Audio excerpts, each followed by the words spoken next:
All right, hey, what's up, guys? Coach Mac, Play Fast Football. All right, today we're going to do a video on sims versus creeper pressures. I'm going to tell you, in my opinion, the easiest way that I can define them, what I think they are, and then I'm going to show you, all right, how they, some of them, especially creepers, have been around forever, and now they just kind of, like anything else, they become in vogue and then they get a name. I think, as far as the football, I've been coached on defense for a long time. I think they've been around for a very long time. Sims may be a little bit newer. I don't think necessarily they're brand new. I think they've been done for a long time too, but they become two very popular buzzwords and things that a lot of people are now interested in studying, doing a really good job with. And then I'm also going to give you my opinion on why we don't use them as much in the high school football world. Remember to check out some of our partners, GameStrat, sideline replay system we use. All right, if you're looking for a highly reliable, highly affordable sideline replay system, check out GameStrat. Dome, which is the headwear company that we use with Play Fast Football in the school that I'm currently at. This is another one of our fitted, Dome hats. You can customize your own hat, different styles, different enclosures on the back. They could be fitted, they could be snapback, they could be Velcro, different styles like trucker mesh, and all the panels can be customizable, colors are customizable, logos, you design your own hat, so check them out. Baker Sporting Goods, company that does our coaches' gear, so shirts like this, our coaches' shorts, our players' gear, our uniforms come from there, our fan gear. We open up fan stores where fans, teachers, people can buy things from their site. They also do things outside of football. They're big in the baseball world as well, so check out Baker Sports. JustPlay, which is the playbook software that we use. I like it because it makes presentations a lot cleaner. When we do install meetings, a lot of times it's really easy to run our install meetings through a presentation on JustPlay. As far as a play drawing tool, I think it's the best on the market, so make sure you check out JustPlay. Difference USA, the ultimate striking machine, get thousands of reps. Don't need a partner, put one in your weight room, put one out on the field. You don't need a partner, all right? It's off season, it's in season, elbows in, thumbs up, get as many reps. The tension on the spring can change as the kids get stronger to make it harder to generate force to, all right, press it in on your strike, so make sure you check out Difference USA. And then Coach Tools, which is a new company that is doing they're doing player grading systems where you can customize and format the software to create the style of player grading system that you want. So if you're frustrated doing it the old-fashioned way, doing it by hand or writing it down, and you want a new way to do it, make sure you check out Coach Tools. All right, so basically, in essence, sims versus creepers, and here's the way I break it down. All right, sim pressures are either simulated overloads or simulated 5- or 6-man pressures that end up becoming 4-man pressures trying to drop 7 behind it, right? So in the big-time football world, college and the NFL, a lot of times, third downs is where those guys make their money. You got to get off the field. Their numbers and their analytics and their data is so precise that they know in certain scenarios it's 95% pass if they get a team in 3rd and 3 or more, or 3rd and 4 or more. So now it's about winning that down. In the old days, it used to be a lot of man under 2 deep and a lot of fire zones and other things, and teams were finding a way to scheme those up and get first downs. So the simulated pressure world is, for me, in my mind, it's the big time guys trying to, and even high school guys that use it. All right, I'm not saying it's just a big time deal, but what it is it's a way on 3rd down in passing scenarios to try and show some type of heavy or overloaded pressure to get the protection set, so that then when you drop out of that and send somebody from a different location, you're getting the matchups you want while still being able to play coverage underneath. So to me, all right, simulated means you are giving the look of overload or heavy pressure. You're simulating that look to then get into something else. Whereas creeper pressures for me are just replacement blitzes. All right, so they're just basically, they're bringing somebody that you thought would drop, and they're dropping somebody that you thought was coming. All right, so they're more your old school replacement blitzes. So to me, creeper blitzes are no different than the way we were playing our field quarter half defense. All right, and a lot of people call it bench, bench cover 6 or bench combo, whatever they call it. But for us, it was always an under front team, 3-4 personnel. Okay, we were quarters toolbox to the field, cover 2 to the boundary, and when we started, we always started in reduction front, so the jack was up on the ball as a 5 technique, all right, to the weak side, and he was coming off the edge. It was a 4-man rush, dropping 7, quarters toolbox to the field, okay, and then it was a half toolbox, or your standard cover 2. You could invert the cover 2 depending on what you wanted to do, but it was always quarter, half, all right, standard reduction, shade 5 to the field, right? Our first change up off of that, almost every install I've ever done in that defense, and when I was a GA in college and my defense coordinator was playing that defense, the first change up to that, all right, was always from field cover 6, we went to field angle 3 swap. So the very first change up we put in was always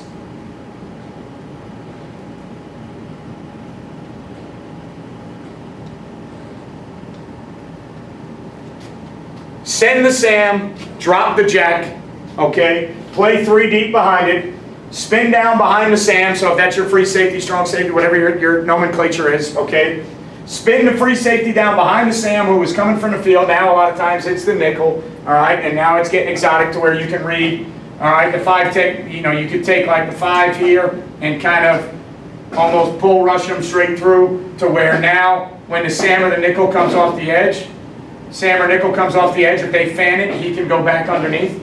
Okay, so it's one of those deals where it's been around forever. It was our first change up we always put in. So coming from the bench look, quarter, half, our first change up was field angle 3 swap, right? That is, in today's world, a creeper. Okay, that is bringing a guy that always drops and dropping a guy that almost always rushes, right? So even going back 20 to 25 years ago, playing field reduction defense with the reduction to the boundary, playing quarters to the field, half to the boundary, our first changeup was always field angle 3 swap.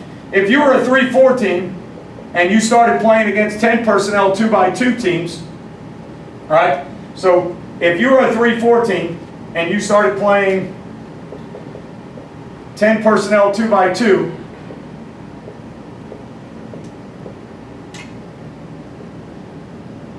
one of the first calls you would make, all right, is to whatever side you wanted to do it to, all right, instead of sending the jack off the edge, because you got 2x2, the jack would make a hook it call,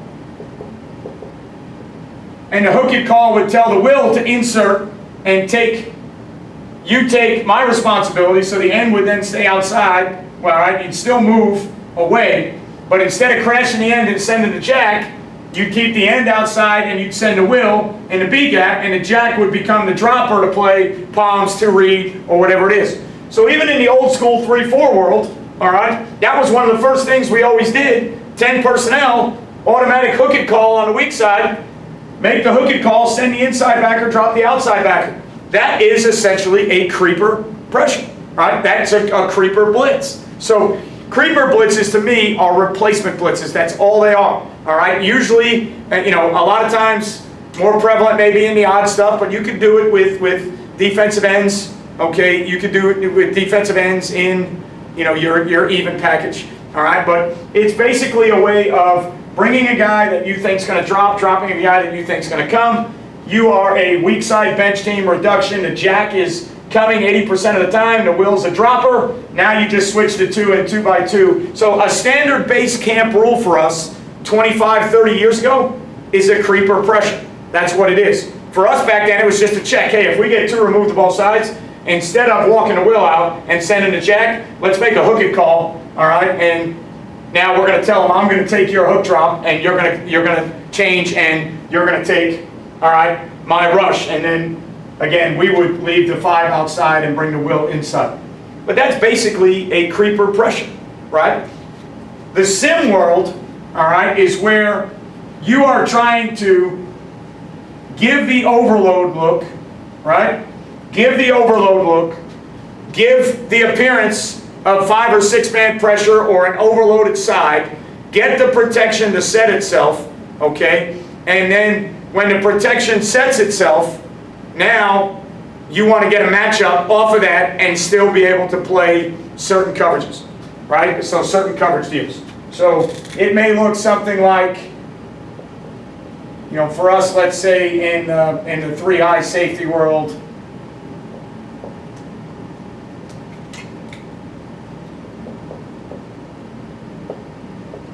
right, so let's say this is our personnel. All right. So let's say that's our personnel in the 3 high safety role. Okay? And let's say we have a pressure where we try to bring 2 off the edge. All right? So from the front side, we try to bring 2 off the edge. All right? To me, in the simulated pressure world, that would be showing this look, okay, getting them to think that they're getting 5-man pressure with 2 off the edge from the field, getting them to either turn or slide that way, whatever their protection rules are, okay, but then actually bringing it from the opposite side and now maybe spinning down to replace,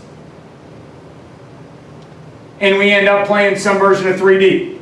So now the Mike and the Sam, on their side, the Mike pulls out to become, all right, the hook curl player. On that side, the Sam drops out to become the curl flat player. We bring the Will, we roll the middle safety down and the backside safety down. So now we have hook curl, curl flat, hook curl, curl flat. We've showed the illusion of the overloaded pressure, bringing 5, which we run that blitz, all right, where we show 2 off the edge. Right? So that would be a way to show 5-man pressure and overloaded look, okay? And then you get into some version of a 4-man rush, all right? A 4-man rush that has 7 players dropping in coverage. So all you're trying to do based on the down and distance tendencies is get them to set the protection where you want it. Get a matchup when you send a guy away from that. And then get into a coverage that you think is conducive for you on 3rd down based on a down and distance. So, where the sim pressures get really cool to me, and even the creepers, is there's at the college and the NFL level, their game plan so precisely. So I was just listening to Dan Lanning, the head coach of Oregon now, who's at Georgia, and he was showing clips of. They had it down from the SEC championship game, going into the championship game. They had it figured out that when Alabama was compressed 2 by 2, all right, on certain down and distances, the back was going to release wide, and they were going to run mesh with a big spot, and the big spot always came from the side of the back. So coming from the SEC game into the championship game, they put in a sim or a creeper. I forget which one it was, but they put in a blitz for certain down and distances against that look. And he called it 5 in the closet because there's 2 by 2 compressed in the back, so there were 5 skills, like tight in a tight closet. When they saw that look on 3rd and 4 or 3rd and 5, they had it broken down and detailed so perfectly that they had a creeper pressure that got the look they wanted. They knew 5 was out, so they knew they were going to get a matchup that they wanted because they knew they were probably getting 5 free release, and so the tailback out, the center probably turned away from the tailback, and now they can get a matchup where they want it. And then they were able to get a guy under, they were able to teach one of their safeties to drop down on the big spot because they knew that the big spot always came from the side of the back. So to me, in that world, the college world, the NFL world, the analytics and the data get so precise that they're now dialing up certain creepers and sims for down and distance situations based on personnel and formations because they've got it broken down to where they know. The scary thing for me in high school is based on your opponent, 3rd and 7 might be a rundown. Okay, so the way I've always looked at the sims and the creepers, and a lot of the times when I try to study them, all you ever see is the path and the coverage. You very rarely hear an hour dissertation or an hour clinic presentation on sims and creepers into run fits. So for me, when I'm trying to study it, because I don't have the luxury of just grabbing big-time coordinators and sitting down and having conversations with them, when I'm trying to study it, whether it's on YouTube, Twitter, Instagram, whatever it may be, talking to people that I know, it's always a presentation on sims and creepers with coverage. And most of the clips are sims and creepers into pass routes, right? So in that world, the big-time world, that's why a lot of the times they're designed. I'm not saying that there's not run blitzes. Yes, there's run blitzes. There's creepers and sims that you love on pass or rundowns. Okay? But for me, when I try to study them, I've never fully sold myself out to coming up with a bunch of different sims and creepers because in 25 years or 26 years of high school football, it's very hard by opponent for me to really label what a third down passing down is. 3rd and 5 can still be a heavy rundown. 3rd and 7 might be a trap.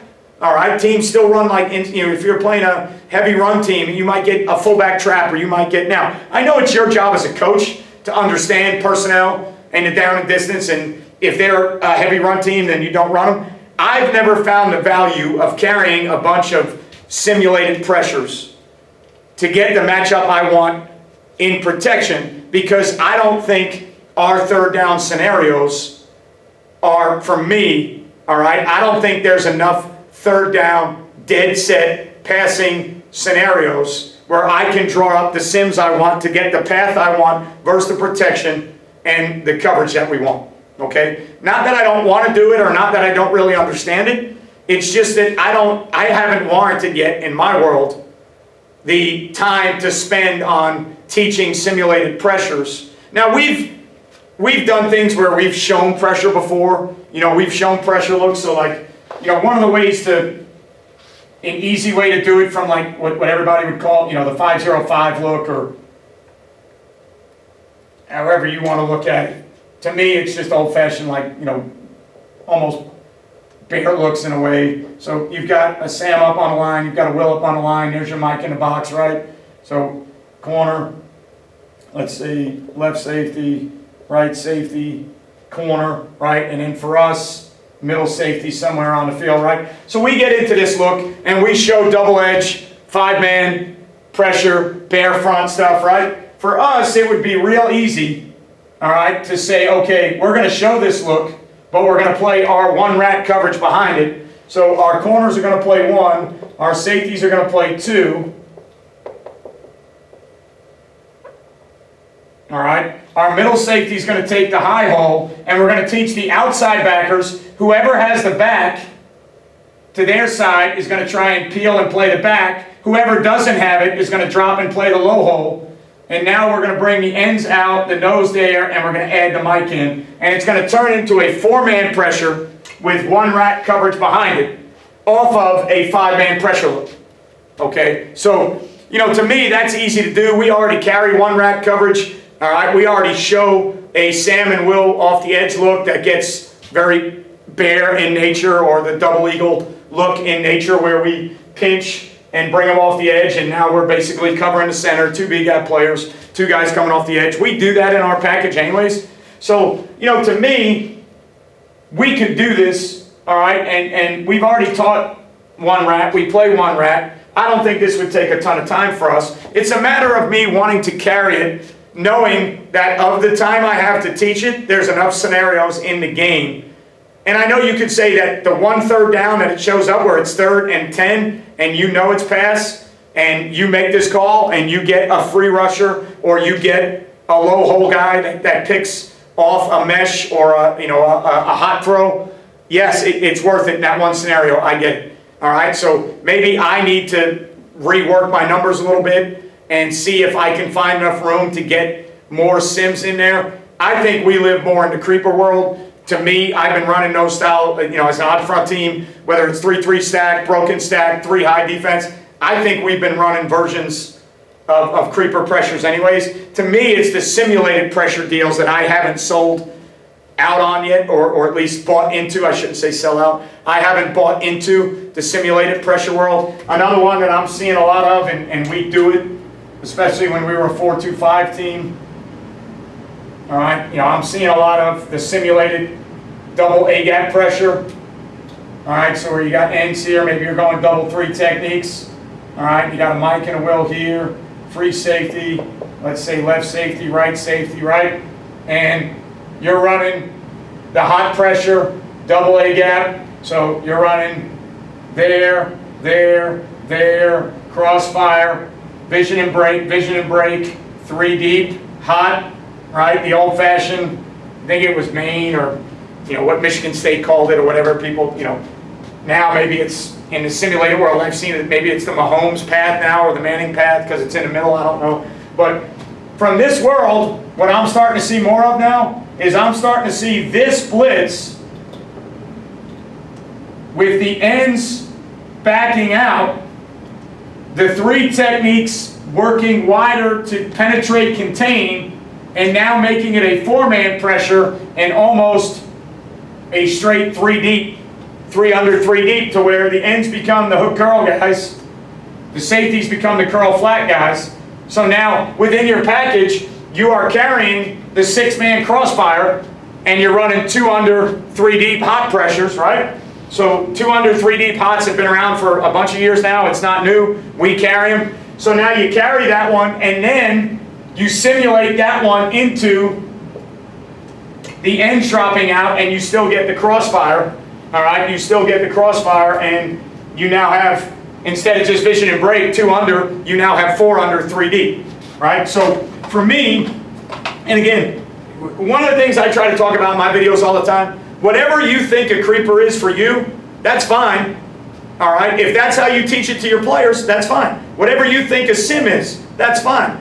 I see too many arguments on social media where somebody puts something up as a clip and says, hey, here's one of our sim pressures, and then somebody answers and goes, that's a creeper. All right, well, it's a matter of opinion. There's really no need to argue over it. Whatever you think is a sim or a creeper, as long as you teach it to your kids that way, there's really no right or wrong.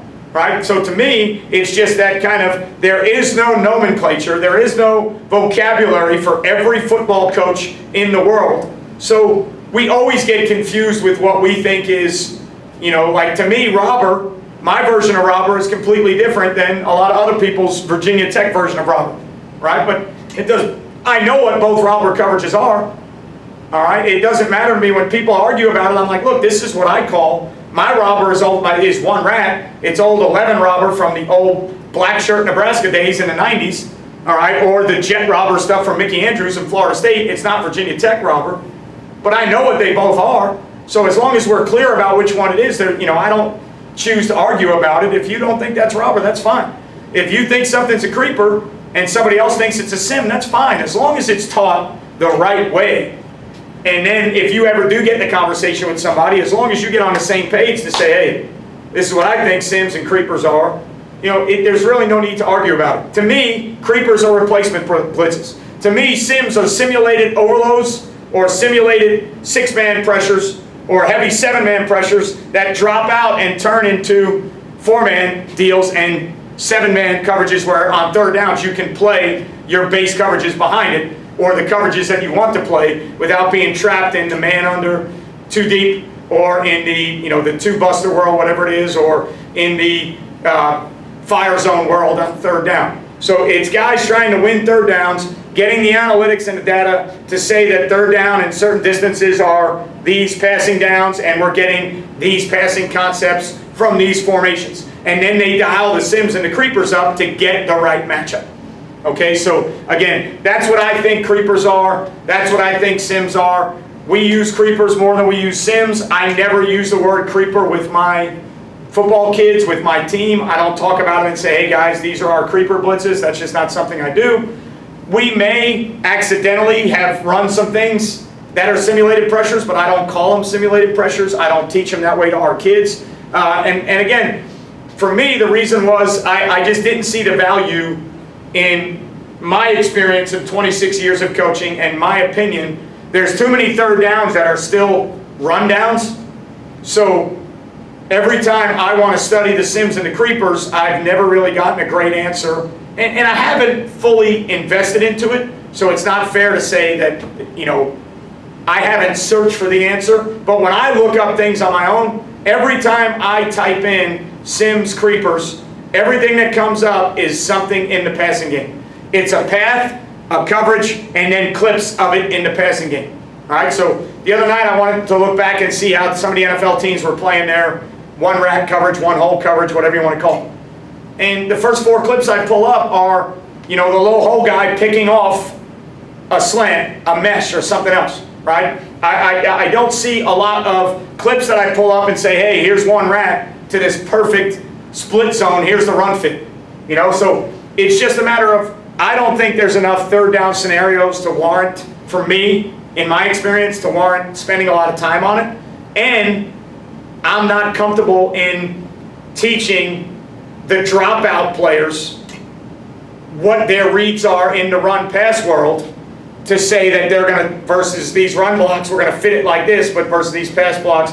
And it's probably just as easy to say, well, coach, he's an outside backer on the ball. He's a hook dropper on the ball. All right, if he was a 5 technique and he got a base block, here's how he'd play it. If he gets that block, he plays it the same way. If he gets a pass set, this is how he's going to play it. But when I study it, I just don't see enough run fits. I don't see enough sims and creepers drawn up to stop the run. And if there's anybody out there that watches this video that wants to put one together, I would love to see a creeper package, sim package dedicated to run pass, run coverages, run fits, things that stop the run. So creepers and sims geared towards stopping the run. Okay, so I appreciate you guys following Play Fast. Remember, hit the subscribe button, turn the notifications on so you know every time we do a video. All right, thumbs up, thumbs down if you don't like this video or you don't think I describe sims or creepers the right way. If you disagree with me, if you think I'm not very bright for not using them in my high school football world, leave whatever comment you want. I respond to every comment. I'm not going to argue about it. If I don't agree with your opinion, I'll just say thanks for watching, but I disagree. But a lot of times in those comments, I end up learning things myself. When I do YouTube live stuff, I always learn something for myself. So it's a platform that's there to share. Use it. Thumbs up, thumbs down. Put a comment, all right? Make sure you subscribe. Make sure you turn your notifications on. Appreciate everything you do. If you're in football season like we are, going into day 3 of practice, hope everybody's healthy. I hope your off-season studies are showing up and you're doing the things that you want to do. Hopefully you're getting good weather. And it's that time of year again. Football's back, and I think everybody is excited about it being back. So thank you for everything you do for Play Fast Football. Thank you for everything you do for me. Thank you for watching these videos. Remember, you won't play well until you play fast, and I will see you guys next time.